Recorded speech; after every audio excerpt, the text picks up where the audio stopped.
I'm Carolina Sarassa, and thank you for being with us on this Friday. And we begin this hour with the race for 2020. The top 7 candidates face off tonight on a debate stage in New Hampshire with the shadow of the Iowa caucuses hanging over them. 100% of the precincts in Iowa now reporting showing Pete Buttigieg and Bernie Sanders separated by a small margin. The primary in New Hampshire is only 4 days away. And Pete Buttigieg is soaring in New Hampshire and has caught up with his rival Bernie Sanders. That's the story from the latest poll numbers. A Suffolk University survey for the Boston Globe indicates Buttigieg has closed in.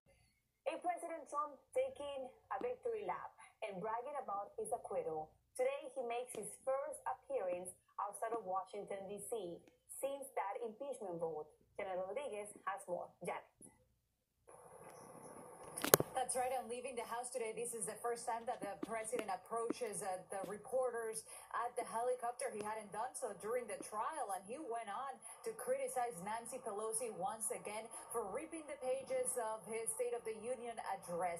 President Trump also celebrated a case this morning that he's won in court. It's an emolument case. Basically, the court has said that the Democrats do not have enough legal standing to sue the president over alleged profit. The president tiring, the president saying of him that he too has a good relationship with the president, so denying those reports. Back to you.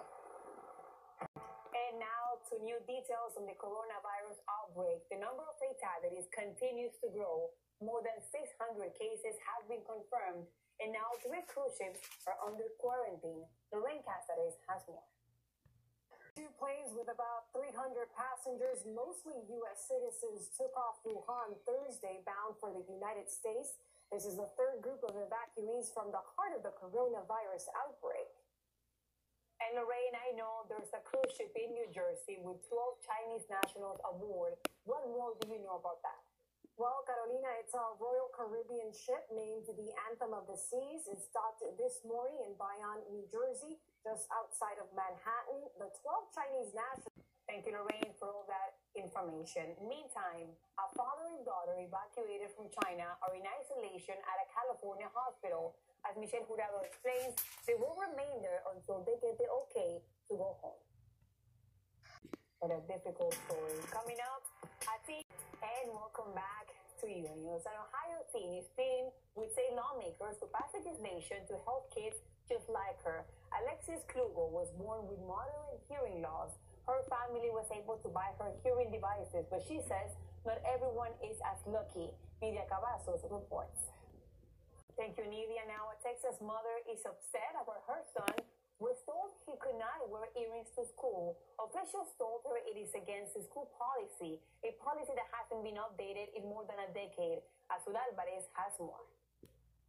A group of workers at a California airport say they were fired after a video they shot while at work went viral. Rita Murundi has all the details. And police are investigating a tragic. And welcome back to Unews. Police say a woman's plea for help led them to finding another woman's body in a suitcase.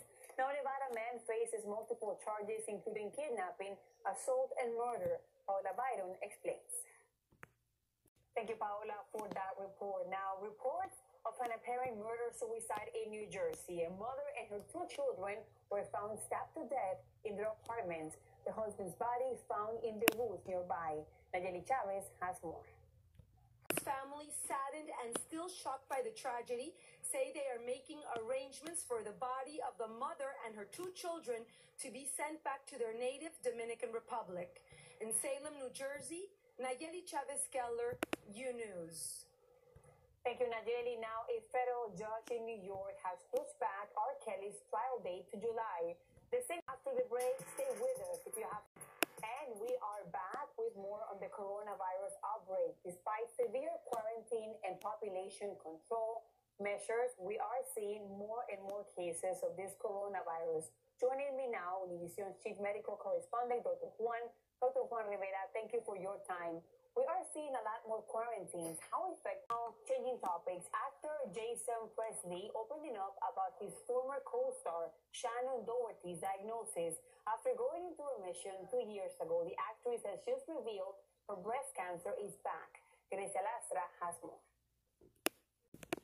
From fires to flood. Now in Mexico, the case of a brutal killing of a girl named Fatima is making headlines again. Her family has been seeking justice for many years after one of the suspects was acquitted, but now her family now sees the possibility of a retrial. Paulina Gomez has more details. This cross marks the spot where Fatima's mother found her daughter's body just 2 hours after she had been killed, according to the forensics report, which also revealed chilling details about the gruesome murder. When we come back, a Cuban woman, and welcome back to Univision Unews on this Friday. Marlene Urba is a Hispanic woman making history. She became the director of Cuba's National Ballet at a very young age. Then she migrated to Europe and then to the U.S., looking for an opportunity in music. Xiomara Gonzalez Gobea has more on her amazing journey. Thank you, Xiomara, for that beautiful story, especially for this Friday. Now, talking about celebrations, a Massachusetts man celebrated a special birthday on Thursday, Fred Blizzard. We have for today, I'm Carolina Sarassa, and we'll see you guys on Monday. Hasta el lunes. You can always follow us on social media, Instagram, Twitter, and, of course, every social media applications. Thank you so much, and we'll see you guys on Monday. Have a great rest of the weekend.